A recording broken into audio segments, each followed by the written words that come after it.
Okay, so the fox story.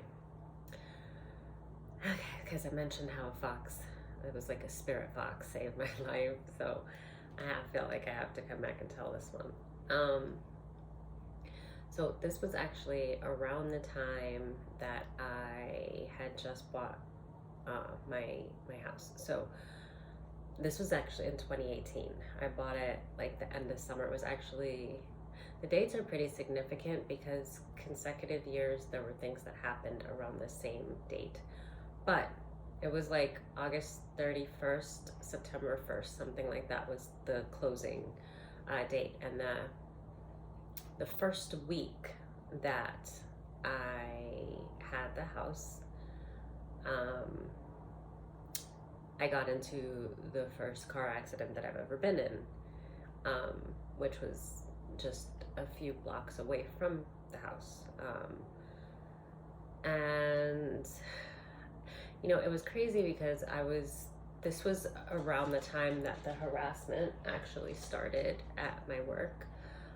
They did a lot to block me from buying the home. And it was funny because they had a tuition reimbursement program, and they were blocking me from that because I wanted to go back to school and take advantage of the program. And I noticed after several attempts to get the information that I needed that they were deliberately trying to block me from being able to partake in the tuition reimbursement. And that was actually um, what kind of, it pissed me off, and then it motivated me to where I was like, you know what, fuck this place. Like, I'll just, let me just work my ass off, try to buy a home so that I have somewhere that I'm like really comfortable, and then I can, with work and stuff, like I wanted to have like a roof over my head where I could like be, at peace, comfortable, so that I can incorporate school.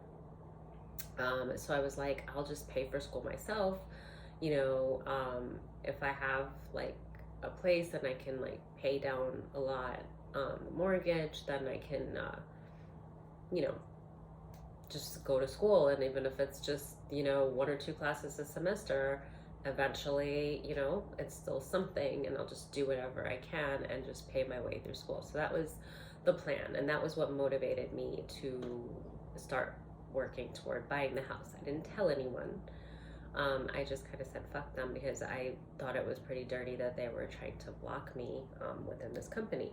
So it took about 2 years. I was working a lot of overtime. This is before the harassment started, so I was actually able to work a lot. And yeah, so I was just working. Now toward the end, where things were starting to unfold, I found the house. I was trying to get it, and they actually did several things to sabotage me getting the house. I actually almost lost it a couple of times. And then toward the end, the realtor company actually tried to buy it from under me and tried to turn the previous owner against me. And then when that didn't work, they tried to turn me against the previous owner, like calling him all kinds of names, that he was like on drugs and stuff. He took medication for his back because he injured his back. I mean, it was just really traumatic and uncalled for. It was clear, like, a lot of people didn't want me to get the house. Anyway, so they tried to block it. I fought. It was hell, really. I remember at the end of it, as much as I loved the house, I remember saying if I had been able to foresee what I was going to go through in order to achieve that house, I wouldn't have done it. I wouldn't have pursued it. That was the level of stress that I went through to get this house. And I just didn't think anything was worth that level of stress. And it was a while later I did, because it was my first home. It was a while later, I didn't even realize I was talking to a friend, and her fiance were purchasing a house. And I remember when this was right around, like, right after the fire had happened. And I remember talking to her and just like, I remember just being like, I'd worked so hard for it, and it seemed like things were just unfolding so easily for them to get their house. And I remember her being puzzled as to why was that like the hardest thing that I'd ever had to work for. And that was when I saw the like kind of confusion on her face, like she didn't understand why it was so hard for me because it was so easy for her. And it wasn't until I saw that reaction that, like, I did know that there were a lot of things that were deliberately trying to block me from getting the home. I was used to things just trying to block me from any progress in my life, so it was just another thing. But I didn't, until I saw the expression on her face, really realize how wrong it was, like how it just wasn't normal, how it was not supposed to be that hard and that much of a struggle, how most people didn't have to go through that kind of hell in order to accomplish, buying a home.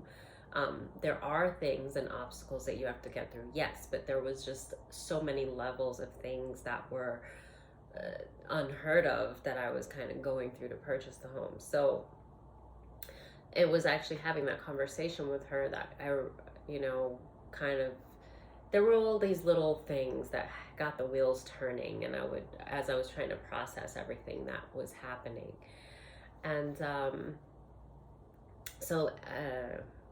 anyway, so I get the home, never been in a car accident. First week in the home, I get into an accident. This one, a guy was in his cell phone on this like long narrow road, and like just 2 minutes away from the house, and he crashed into, because he wasn't watching that we were stopping, he like crashed into the woman that was behind me, pushed her into oncoming traffic, and then when she swerved to save her life from crashing into oncoming traffic, she clipped me on the left, my left back bumper. So that was that accident. All because this guy was in his truck and his phone, like texting. And, her car was totaled. Like the whole back window was like shattered. Like he hit her hard. And she just kind of clipped me in the back bumper, and there was like a dent, but it wasn't anything. Like her car was just like, it just was ridiculous, and she had an SUV. So anyway, within 3 months I got into 3 accidents. So I bought the house in September, so that first week was when the first accident happened, and then in December there were 2 more accidents. All of them were somebody crashing into like the back of my car, or the side.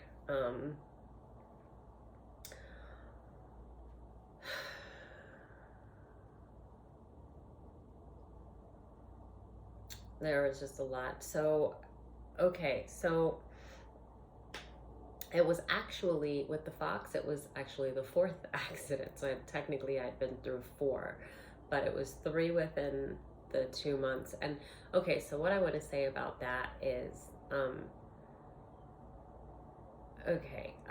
I was aware, like I didn't know, there were a lot of times I suspected, because I've been going through spiritual warfare for pretty much my whole life.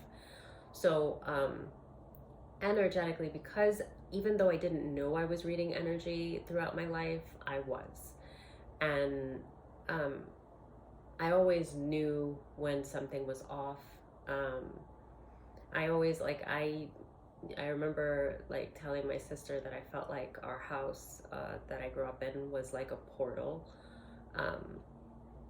for like the spirit realm, because I felt like there were always just random spirits just constantly like walking through like our home. I felt like it was just a gateway to spirits. Come to find out later, there was a reason for that, because there was actually someone in the home that was abusing devastation, divination. So I'm not going to touch on that right now, but that was like kind of what I had said about our home. So I've always been very sensitive to energy, you know, really dangerous, because like when I was younger, there was a time that I, as a crutch, when before I was awakened to what exactly was happening, and just feeling really alone in the stuff that was happening, it was like torture, you know. And it's spiritual, like what do, you know. There was nowhere for me to get help that I knew of. I didn't understand what was going on, and I didn't know how, you know, to protect myself, which was just as simple as prayer. But I did pray, but I wasn't habitual with it. And I also felt guilty of praying when I needed help, because I felt like I didn't pray enough. And then being raised Christian, there was like all this guilt about, like, I mean, it was totally in the way of self-love. Like I was just my biggest critic and really hard on myself, and just felt like I, you know, was this terrible person, and I wasn't at all, you know. But I mean, how scary is it to think like I'm a medium, and you know, they call it spirits for a reason. So at the time where I was unawakened, I was full of trauma, and a lot of it was unconscious. Like I hid from it, or it was blocked too because of spell work. Like I wouldn't have known. I didn't understand. Like I'm like, if you're a good person, why? How does this happen? How can people do this? Manipulate you through spell work? Like I believed in God. I believed that I was protected, but like these things kept happening, and it was maddening. I really didn't know what to do. And a big part of that is because how I was living. Like I didn't have peace in the house that I grew up in. Probably because of all of the negative spirits that were constantly there. So I would leave because I was just, is that a mosquito? Oh no, how did I get in here? Oh no, it's a moth, but still, how did it get in? So yeah, so I, like I was just, what was I saying? Yeah, just the danger there to be abusing alcohol and to be a medium and to have people actually attacking you with spell work. So you're surrounded by negative energies and you're a medium. Like it was definitely, I would not have made it through that time without being protected and being guided. But so anyway, my point with that is just that I wasn't a stranger to spiritual manipulation, to when it was being done to me. I was never something that I toyed with. I didn't even know the first thing to do, and I had enough respect for divination that I wasn't going to ever do that. I just didn't. It's not me. I still don't. I pray, you know. And I wouldn't read tarot if it wasn't for that. I know that we can pull on just the energy that's already in the air for the collective to give these messages. Outside of that, now, like, I would read it responsibly, so it's like I know that I can use it for healing, I can use it for guidance. That's what I use it for. I don't use it to spy on people. If I do sense that there are people in my energy, which there are ways that I have picked up on that since my awakening as well. I mean, I could possibly use it to confirm, to just see what's in my energy, but I won't ever like suspect somebody and then go and do a reading to spy on them. Never done it, never gonna do it. Like, you know, unless it's like really to protect myself from something and I have enough proof that it's needed. But I also, you know, get downloads and I kind of trust those more. Like if anything, I would use the cards more for like guidance or clarification. But Um, anyway, so fast forward to, you know, I bought this house and I got into a cluster of car accidents within the first few months of this house, where I'd never been in an accident ever before. And always been a careful driver. So at the time, it did cross my mind. I definitely suspected it. I wasn't second guessing it, but I looked at it. I did that a lot, where I guess spirit would show me something. I would look at it, I would acknowledge it, but I wouldn't dwell there, because it was like something negative. And what was the point? I was going to get stressed out, not know what was happening, where it was coming from, what maybe allow fear in there. So no, but like spirit showed me, like something was like, there were times I was driving and I swear it felt like somebody was like pulling the wheel in another direction, like when, you know, my hands weren't on it, or like I grabbed it, it felt, you know, like the car, it felt shaky, like it was just a lot of stuff. So it definitely, it came to my awareness that there was manipulation, spiritual warfare that was targeting specifically my car and my life, but driving, you know, specifically there were things being done to get me into an accident, and I knew it.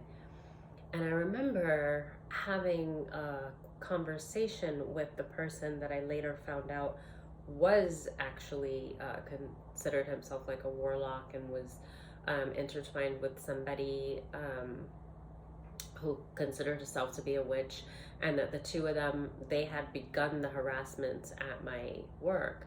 And I do remember when he befriended me prior to all of this, him talking about like a car accident. And I mean, I got the proof, like I do know they were specifically doing stuff, and they also like slaughtered my name. I still don't know to this day, no one told me what was being said. I know it was awful. I know it was the kind of things that create hate crimes. I know, you know, whatever, that it was a bunch of fucking lies, but and that people are sheep. But anyway, so I remember him talking about like car accidents, and like what the airbag will do to you alone. Like it'll like destroy like your like, it just like your face will just be like unrecognizable from all the damage and like swelling from the airbag and stuff like that. He was talking about that, and I was just kind of like, oh wow, I never really thought about that. And there was just something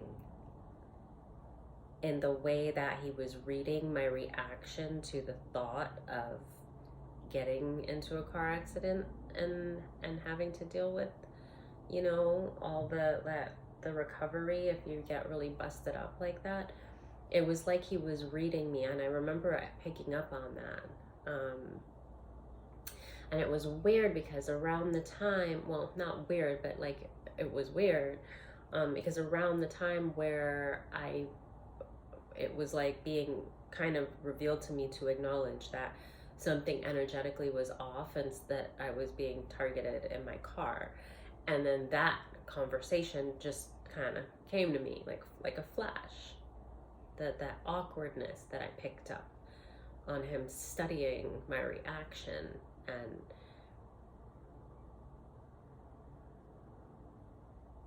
almost like he got off on the idea of me being like terrified of having to like get into a terrible accident. Nobody wants to get into a car accident though. Like it's not something that you're terrified of, but nobody, you know, you would hope to be safe on the road, right? So anyway, there's so much more with that, but anyway, at that time it was just basically there was an awareness, and I remember that like being guided, like kind of like spirit was just like in my mind, it was like, you probably should try to avoid driving for a while, unless it's just to go to work, come home, maybe errands, but like try to stay off the road. And like I did that because I could just tell energetically that it wasn't right, and I felt it whenever I was in my car.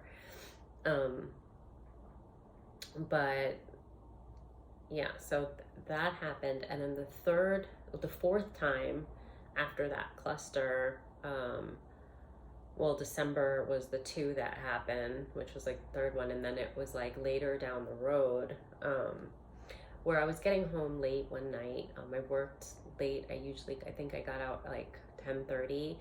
And then sometimes I stayed and did overtime until like 12:30 um, in the morning. So I would be getting home anywhere between 11 p.m. and 1 a.m. So it was sometime like in that time bracket this one night, and I was driving. I was close to my home, and there's this long road, this long narrow road, and it was the same road that I got into the first accident where the guy was texting on his phone. But at nighttime, the road is pitch black, very narrow road. It's like a residential area, but it's like a lot of the houses, it's just like grass. There's no sidewalk, and then just like the front yard goes right onto the road, and then the houses are further back. So there's like hills on one side, or like grass, like kind of a hilly area with grass, and then like the mailboxes are here, and then the houses are a little bit further back, and then on the other side it's like a ditch, and then just trees, like a little mini kind of foresty area, and there are houses behind the trees, and then the road is just very narrow, and it's pitch black, not a single street light, nothing.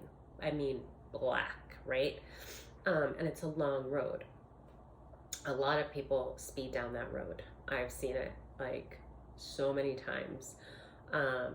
It was like getting to the bottom of that road was like 2 minutes away from my house. Like I went over a small thing of train tracks, down to the stop sign, so like a traffic light, and then I like made a left, went down a block, right into where my house was. So it wasn't, it was very close. But people would speed down this road, and it always puzzled me because I mean, I drove about 40 on that, which usually residential areas, it was probably like 20, 30 that they would say, usually they had like the speed bumps. This road did not. But 40 was fast to even go down that road because of the fact that it was pitch black, and if you lose control of the car, you're going into a ditch, and most likely a tree, or like into a mailbox or into someone's home. There's just not much wiggle room at all. And I remember like one time this guy like angrily, like people would wait until they got to that stop sign and like made the right onto that road, and they would just, it was like a free-for-all. They would just book it. Like I saw it again and again and again, and I always thought to myself, like, that is so dangerous. Like it's not even worth the risk. Like how do people not see the danger in that, right? It just seemed really outside of common sense to me that people would do that, because this one guy like really aggressively got pissed I was going too slow, and like tore around the side of me, cut me off, and then like took off. I'd never seen anybody go so fast down that road. It was ridiculous, like just to show me how angry they were, I guess, that I was going too slow, and like probably went from like 40 to freaking 90, like, and I was just floored. I was like, you fucking idiot. And I just kind of, just like, what are you gonna do? Like I just, because you can't see anything, and if there's animals, there's wild animals all the time, especially in Ocala, like anything goes into, you hit anything, you are losing control of the car. I don't care how good of a driver you are, and there's nowhere to go but in a ditch, into a tree, or into someone's house. And I was always careful on that road because I just felt the danger of it. But of course, there were some nights I just went a little bit faster, because this particular night I had been working. I was exhausted. It was late. I was eager to get home. And I had actually, I was just thinking, I just want to get home. I really just want to get home.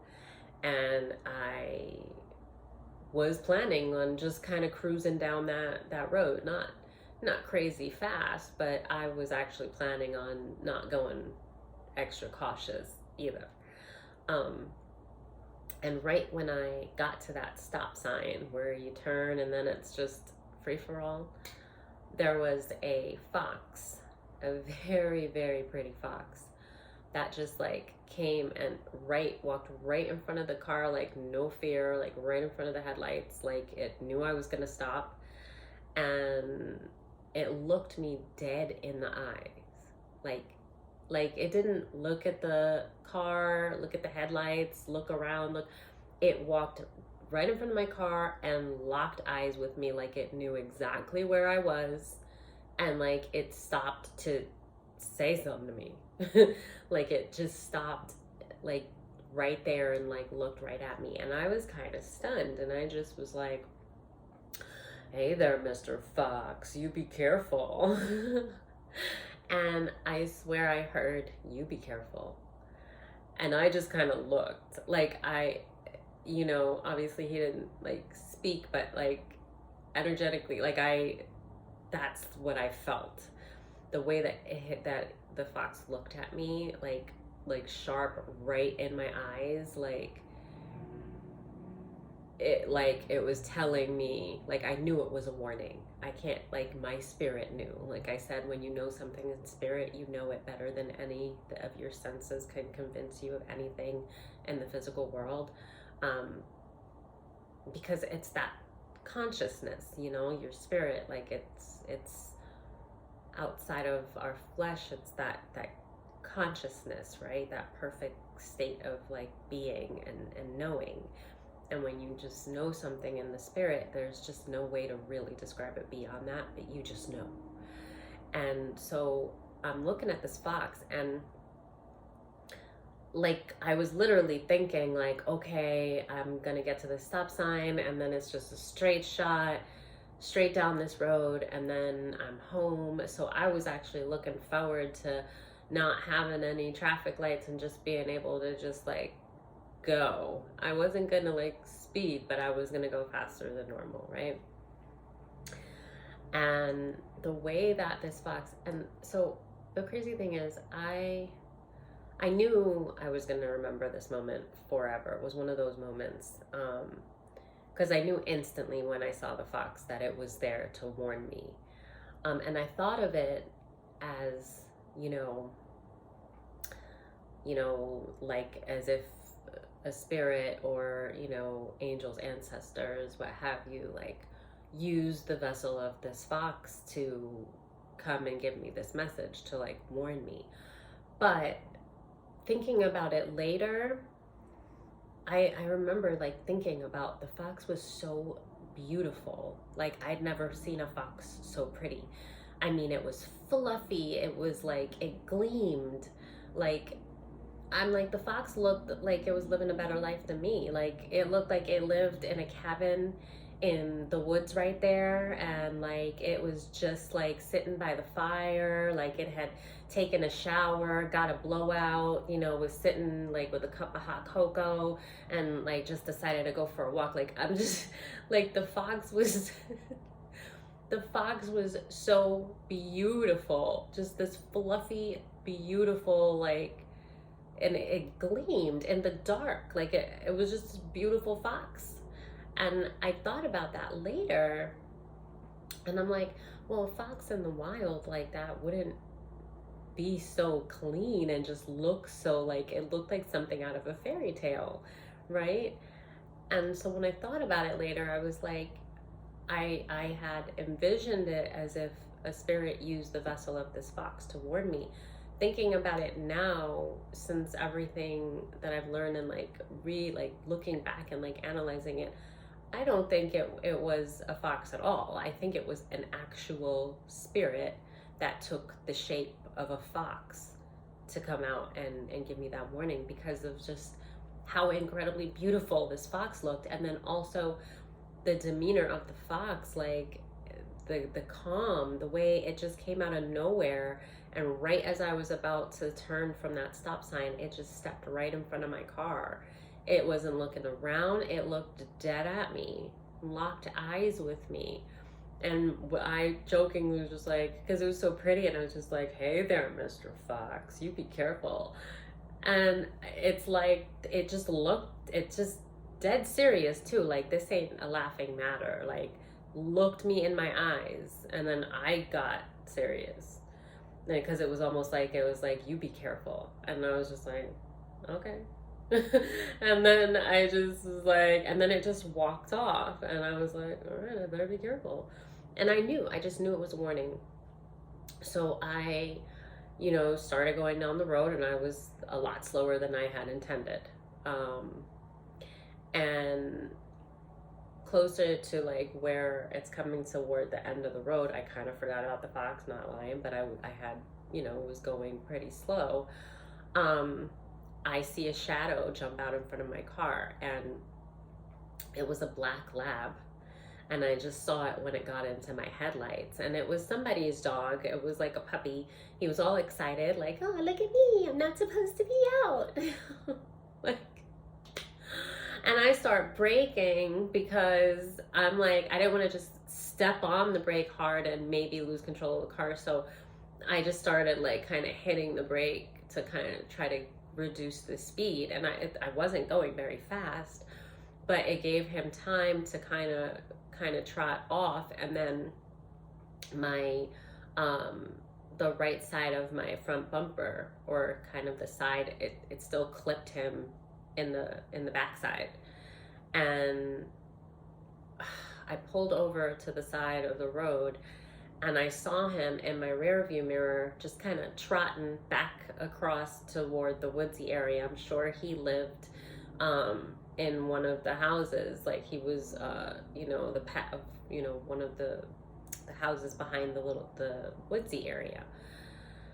And so he was going back home. I saw him in my rear view mirror. He didn't look hurt, he wasn't limping, but I just saw him kind of trot across quickly, like, oh shit, I better get home. But I was mortified. I was shaking. I was like, I was crying. I was so worried.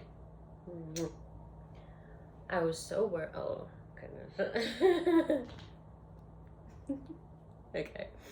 Yeah, there was a car that was like, kind of saw what happened, like probably saw me braking, and that was behind me, and it was like kind of going slow, probably saw the dog run back across the street, realized what happened. I was pulled over. It kind of cruised by me slow, probably looked in to see if I was okay, and then went off. And I was about a block away from my friend's house. She had actually lived pretty close to me on that long strip. So I called her up, because I was literally like, her house was the next corner, and I was freaking out. And I'm in tears, and I'm like, I hit a black lab. Oh my God, like, what if he's hurt? I can't find him. And I told her, like, I saw him in the rear view mirror, and he wasn't limping, but like, what if he was in shock? And what if he just like got to the hill, to like the ditch, and just like toppled over? Like, I was just mortified. And I was like, with my phone, with the flashlight on my phone, because it's pitch black, with the flashlight on my phone, and I'm like, hey baby, and I'm like calling him, and listening really, really, really hard to see if I hear any whimpering, because I'm like, if he's back there, I'll climb down there and like get him, and like, try to get him to a hospital, or just make sure he's okay, and then bring him back and find his owners like in the morning. Like, that was what I was intending to do, because I was sure that he lived in one of the houses in the back there. But I was just like, I can't, like, tell me that this dog is okay, and I couldn't hear anything. And like, I called my friend, and she's like, listen, you have to get off that road. It is not safe. Because she knew, she lived right off that road, and she knew how people would like speed down the road like insanely, and it wasn't the kind of road that you should speed on by any means. And she was like, you can't see anything. Like, I'm sure if you saw him running back across, he's gonna go straight home. Like if an animal gets scared or gets hurt, that's what they're gonna do. They're gonna go straight home. Like, and I couldn't see anything, and it wasn't safe. Like cars speed down there like crazy, and so I tried, I listened, and I just thought, yeah, I sure he's gonna go back home, and at least, I didn't see him limping, because then I would have been more mortified that, like, yeah, he probably just toppled over dead, but I also know that, like, I clipped him, so it got him in the butt, but it was enough to, like, pop out the side of my car, like by where the bumper is, right at the side. It just kind of popped out a little. um I I don't know, it was just awful. But the thing is, had that fox not stopped me, I would have been going a lot faster than I was, and that dog would have been dead, and I'm pretty sure that I would have too. There's no way. And a black lab, even though he's probably a puppy, it's a big dog, and there's no way that I would have, the shock of it and the impact in which I would have hit him, and it wouldn't have been a clip on his bum. It would have been like I would have hit him head on, full body. And there's no way at a higher speed that I wouldn't have lost control of the car and probably wrapped my car around a tree. And I just knew that. Like, the warning, like, just seeing the danger of that road so many times and just thinking, I don't know why people speed down this road. I don't know why people speed down this road. And even though I would have been going faster, I mean, I never sped down the road, but I was, and also the repetition of using that road every single night coming home from work. You just sometimes get a false sense of security that it's safe, even though and you have the warning, like, it's pitch black, you can't see anything. If anything should come in front of this car, it's going to be a disaster, right? And you're not going to have enough time to act. So, even with that knowledge, but like, I was going pretty slow and I still hit him, I still kind of clipped him. And yeah, enough that I'm sure we both survived it, but there's no way I would have been going that slow if the fox hadn't stopped me. And I knew it, like, I felt it in the pit of my stomach, because at first I was just like, hey there, Mr. Fox, and like, look at this pretty fox looking at me. And I was just kind of like, but immediately, with the way that the fox locked eyes on me, and like it had a serious message for me, it wasn't playing no games. And like, I felt it in the pit of my stomach, like, the warning, pay attention. Like, and I got serious too, and I was just like, all right. And it just, stared at me like, all right. And then it just kind of went off and walked off. And I just, I will always remember that, but just also thinking of how I think about things differently, because I hadn't at that time considered that the fox wasn't actually there. But obviously it was. But like, I do believe that it was a spirit that took on the shape of a fox, and that's why it was so, like, beautiful, and like, just like, it really gleamed. Like, it didn't just look like your normal fox that you would see. And yeah, so that's my story with the fox. And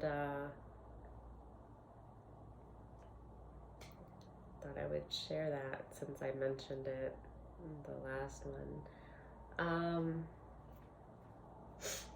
I had these out before. I wasn't gonna do a reading. I just wanted to do the story of the fox, but I'll just pull one for the end of this video, and I'll come back on.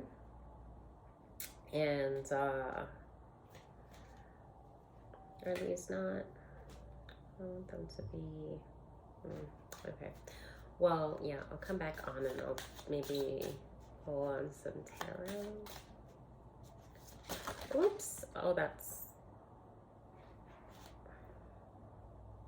I don't know. Not what I intended.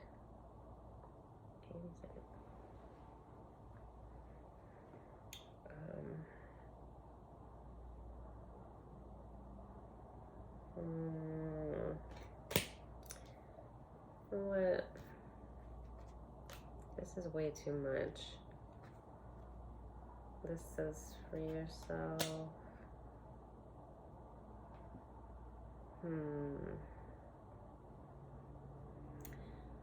Let chance play its creative role in your life. These are upside down. Oh, they all just...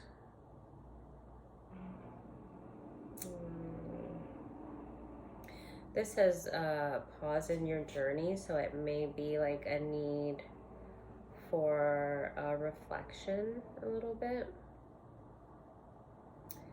This was in reverse. It says perfect acceptance, but I'm not gonna take any of the reverse ones because of the way that they all just kind of fell out and I didn't plan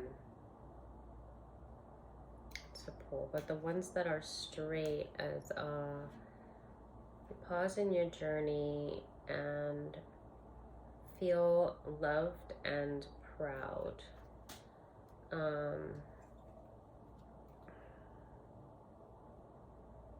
Oh, and free yourself. Pause in your journey. Feel loved and proud. And free yourself.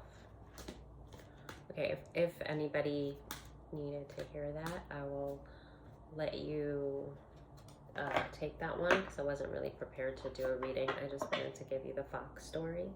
And then I just decided last minute that I also want to cleanse these because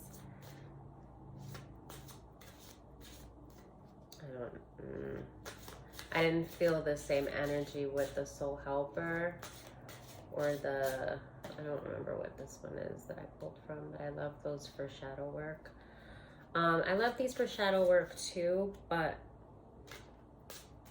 just maybe somebody can make something of the ones I pulled. So just for you can use your discretion if there's anything that you wanna. I'm not gonna really read off them. I feel like these need to be cleansed, to be quite honest.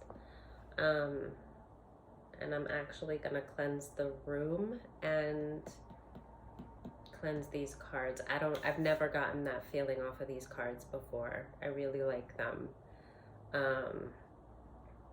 So yeah, I'm gonna cleanse the space, and just kind of get this all cleaned up. Something's not right with this deck. And that doesn't usually happen, but a lot of these I haven't used in a long time. I felt that way with the ones I pulled on earlier, but I didn't feel that way. I didn't feel that energy, so I felt good about using them. But I did kind of like recognize that, like, oh wait, I haven't used these. When was the last time I cleansed my cards? So these need to be cleansed, no doubt. So, but maybe somebody needed to hear the ones that I just mentioned, so I'll just let you use that if there's anything that you can think with them. I don't know. I'm not gonna. Yeah, I gotta cleanse. But thanks for watching, and I will be back, and I'll try to do a reading, pull on some cards and see if we can get like a message out for the collective. Okay. All right. Bye.